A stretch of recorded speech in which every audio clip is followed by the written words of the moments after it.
कर्रा साहब को कहा है, खारगे जी ने भी कहा है कि गठबंधन होगा, मगर कांग्रेस पार्टी के कार्यकर्ता की इज्जत, रिस्पेक्ट मेंटेन करके होगा। गठबंधन तो होगा, लेकिन कार्यकर्ताओं की इज्जत और रिस्पेक्ट को मेंटेन करके होगा। 22 अगस्त को श्रीनगर में कार्यकर्ताओं को संबोधित करते हुए राहुल गांधी ने गठबंधन पर सिर्फ इशारा किया था, लेकिन ये साफ नहीं किया कि गठबंधन किस दल के साथ और किन शर्तों पर होगा। इस सवाल का जवाब भले कांग्रेस पार्टी की ओर से नहीं दिया गया, लेकिन थोड़ी ही देर में गठबंधन को लेकर उठ रहे सवालों पर चुप्पी तोड़ी नेशनल कॉन्फ्रेंस के चीफ फारूक अब्दुल्ला ने। उन्होंने ऐलान किया कि आगामी विधानसभा चुनाव में उनकी पार्टी कांग्रेस के साथ गठबंधन में चुनाव लड़ेगी। यहाँ बहुत अच्छी मुलाकात हुई, बहुत कॉर्डियल एटमॉस्फेयर में मुलाकात हुई और जो अलायंस है वो ऑन ट्रैक है और इंशाल्लाह ये बिल्कुल अच्छी तरह से अलायंस चलेगी। सीट्स का क्या हुआ है? सीट्स का भी बहुत अच्छा अरेंजमेंट हुआ। फाइनल हुआ अलायंस आपके? जी हाँ, फाइनल हो गया है। आज शाम को उस पर दस्तखत हो जाएंगे और ये सब आपके सामने आ जाएगा। ये पूरे 90 सीट्स पे ये अलायंस, पूरे 90 सीट्स पे अलायंस। इस गठबंधन का आने वाले चुनाव में किन सीटों पर कितना असर हो सकता है, कांग्रेस पार्टी और नेशनल कॉन्फ्रेंस जम्मू कश्मीर में कब कब गठबंधन की सरकार में रही है, इसके बारे में आपको बताएंगे। लेकिन पहले ये बता देते हैं कि क्या कांग्रेस और नेशनल कॉन्फ्रेंस के अलायंस में पीडीपी के लिए कोई जगह है या नहीं।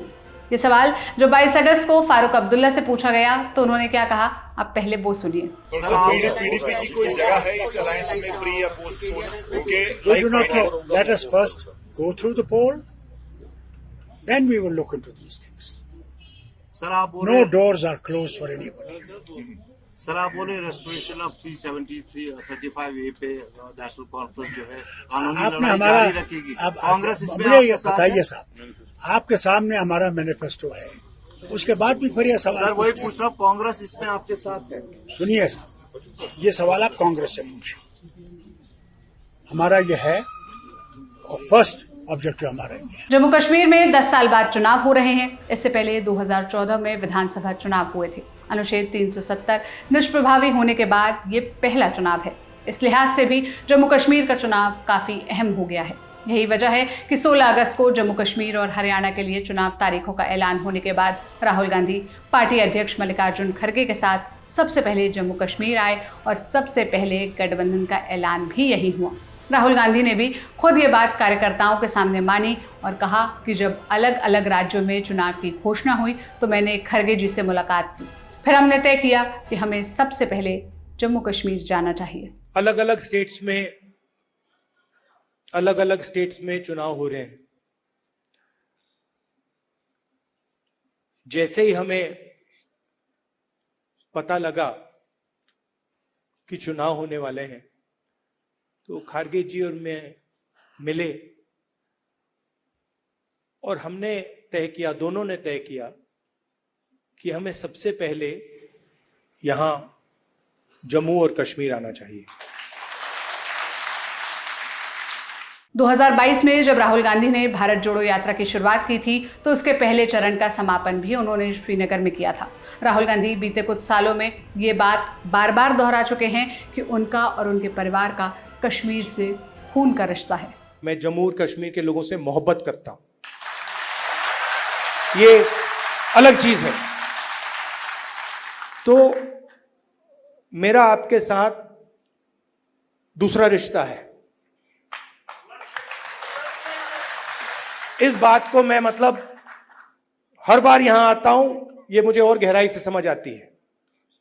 ये बहुत पुराना रिश्ता है, खून का रिश्ता है। अब बात करें जम्मू कश्मीर के चुनावी समीकरण की तो राज्य में कुल 114 सीटें हैं, जिनमें से 24 सीटें पीओके में हैं और बाकी बची 90 सीटों में से 43 सीटें जम्मू और 47 सीटें कश्मीर रीजन में हैं।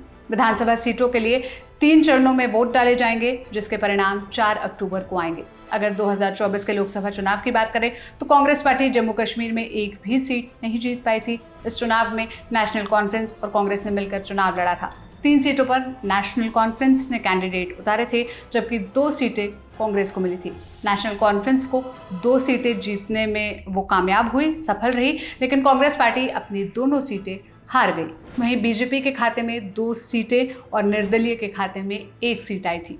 लोकसभा चुनाव में कांग्रेस को लगातार तीसरी बार यहां हार का सामना करना पड़ा। जम्मू कश्मीर में गुलाम नबी आज़ाद सरीके बड़े नेता पहले ही पार्टी का साथ छोड़ चुके हैं, कांग्रेस पार्टी का। हालांकि इसका पार्टी की सेहत पर बहुत ज़्यादा असर नहीं पड़ा। फिर भी जानकार कहते हैं कि पार्टी के सामने अभी कई चुनौतियां हैं। पार्टी में कैडर की कमी है, ग्राउंड पर भी संगठन में बिखराव देखने को मिला। इसलिए इस बार कांग्रेस पार्टी अलग रणनीति बना रही है। ऐसा नहीं है कि जम्मू कश्मीर में कांग्रेस और नेशनल कॉन्फ्रेंस के बीच गठबंधन पहली बार हो रहा है। इससे पहले 2008 में भी दोनों पार्टियों का गठबंधन हुआ था, लेकिन यह गठबंधन प्री पोल ना होकर पोस्ट पोल था। 2009 में लोकसभा चुनाव में भी दोनों पार्टियों ने साथ में चुनाव लड़ा। यह गठबंधन 2024 के लोकसभा में भी जारी रहा। इस बीच 2014 में हुए विधानसभा चुनाव में दोनों पार्टियों का गठबंधन टूट गया। इस चुनाव में महबूबा मुफ्ती की पार्टी पीडीपी ने 28 सीटें हासिल की थी, बीजेपी ने 25, नेशनल कॉन्फ्रेंस से 15 और कांग्रेस के खाते में 12 सीटें आई थी। अब 2024 के चुनाव में कांग्रेस पार्टी एक बार फिर लोकसभा चुनाव वाला फॉर्मूला अपनाकर गठबंधन के रास्ते पर आगे बढ़ रही है।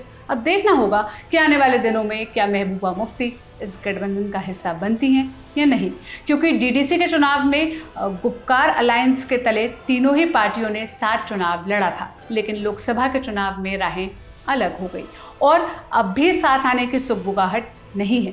370 हटाने के बाद बीजेपी के लिए भी ये चुनाव चुनौतियों से भरा रहने वाला है। नज़र इस पर भी होगी कि बीजेपी क्या अपने पिछले पर्सनल बेस्ट 25 की संख्या को पार या बरकरार रख पाती है या नहीं। जम्मू कश्मीर चुनाव से जुड़ी हर अपडेट के लिए आप ललन टॉप देखते रहिए। ये खबर लिखी थी मेरी साथी सुप्रिया ने। मेरा नाम सोनल है। आप इस मसले पर जो भी राय रखते हैं आप कमेंट में हमसे साझा कर सकते हैं। शुक्रिया। सवाल कुछ गंभीर है, मतलब ये चिया सीड्स और किनोआ की बकैती क्या है? अजवाइन का पानी पीने से वजन सच में कम होता है? इंटरमिटेंट फास्टिंग फायदा है या इंसान भूखा बस रह जाता है? और क्या कलेजे में उठता हर दर्द यमराज से मिलवाता है? गूगल ये कब तक मेरे हर सिम्टम को कैंसर बताएगा? मामला संगीन है, कंफ्यूजन महीन है, तो यहाँ वहाँ भटक कर क्यों खुद को उलझाएं? एक्सपर्ट्स और डॉक्टर्स की सुनकर हर गुत्थी सुलझाएं। 29 अगस्त को सुबह 11 बजे से देखिए सेहत अड्डा।